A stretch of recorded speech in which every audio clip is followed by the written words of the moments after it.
कुछ दिनों में जो मामले हुए हैं, मैं पहले उन पे अपनी बात रख दूं, फिर आपके जो दिल का सवाल है ना, मैं उस पर भी जवाब दूंगा। तो पहला मामला है प्रयागराज का।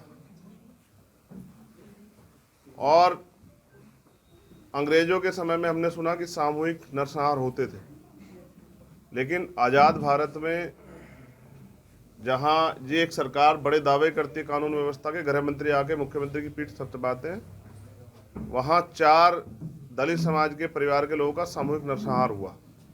कैसे?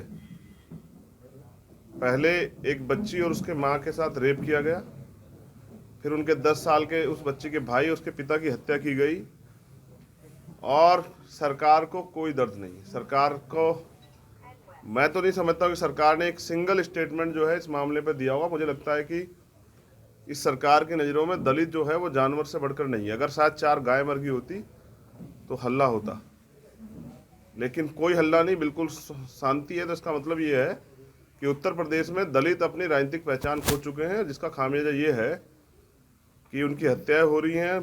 2-2 महिलाओं के साथ रेप और उनकी हत्या होती है। ऐसे मामले पे कोई ठोस कार्रवाई नहीं होती। और फिर बड़े बड़े दावे जो है ना यूपी पुलिस और यूपी की सरकार गढ़ती है, उसकी सच्चाई ये है, बेटी बचाओ बेटी पढ़ाओ का सच, कि ऐसा तो शायद पूरे देश में कहीं नहीं हो रहा जो यूपी में हो रहा है। दूसरा, आज जो सबसे महत्वपूर्ण हुआ, युवाओं की समस्या सबसे ज़्यादा महत्वपूर्ण है, बेरोजगारी और युवा कि युवा क्या सोच रहे हैं। और युवा, क्योंकि 51% आबादी भी है, वो तय भी कर सकते हैं कि अगर उत्तर प्रदेश के युवा तय कर लें कि हमें सरकार बदलनी है या किसी की बनानी है तो बन जाएगी। यूपी टेट का आज पेपर था, पिछली कई भर्तियों की तरह आज वो पेपर भी लीक हुआ। अब मुझे लगता है सरकार को सुरक्षा व्यवस्था में प्लम्बरों की भी जरूरत है कि प्लम्बर भी लगा दें, जो पेपर कभी भी लीक हो सकता है। ये उत्तर प्रदेश की वो कानून व्यवस्था है जिसके खुदाई दावे जो है ना, और वो पूरे देश में उसके बैनर पोस्टर लगा के किए जाते हैं, जिसपे जितना खर्चा जो है ना सरकार वो माहौल बनाने में और अपना प्रचार प्रसार करने में खर्चती है। अगर वो इतना बुनियादी रूप से काम करती तो शायद ऐसा नहीं होता। पहले पेपर कैंसिल हो जाते थे, पेपर लीक हो जाते थे, फिर आरक्षण में घोटाले हो जाते थे, लेकिन अब देखिए यूपी टेट में 21,65,000 बच्चों ने आवेदन किया। आंकड़ा ये है कि 18 लाख बच्चे आज अपना काम छोड़ के निकले।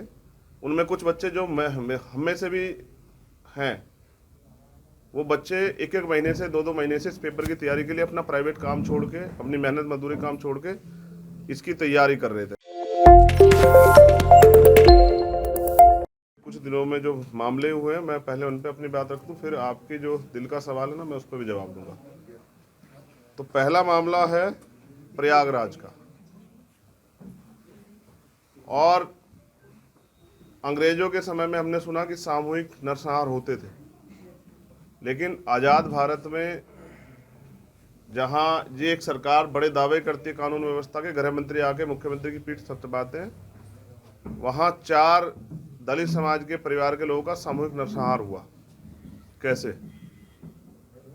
पहले एक बच्ची और उसके माँ के साथ रेप किया गया, फिर उनके 10 साल के उस बच्ची के भाई उसके पिता की हत्या की गई, और सरकार को कोई दर्द नहीं। सरकार को, मैं तो नहीं समझता कि सरकार ने एक सिंगल स्टेटमेंट जो है इस मामले पर दिया होगा। मुझे लगता है कि इस सरकार की नज़रों में दलित जो है वो जानवर से बढ़कर नहीं है। अगर शायद 4 गाय मर गई होती तो हल्ला होता, लेकिन कोई हल्ला नहीं, बिल्कुल शांति है। तो इसका मतलब ये है कि उत्तर प्रदेश में दलित अपनी राजनीतिक पहचान खो चुके हैं, जिसका खामियाजा ये है कि उनकी हत्याएं हो रही हैं।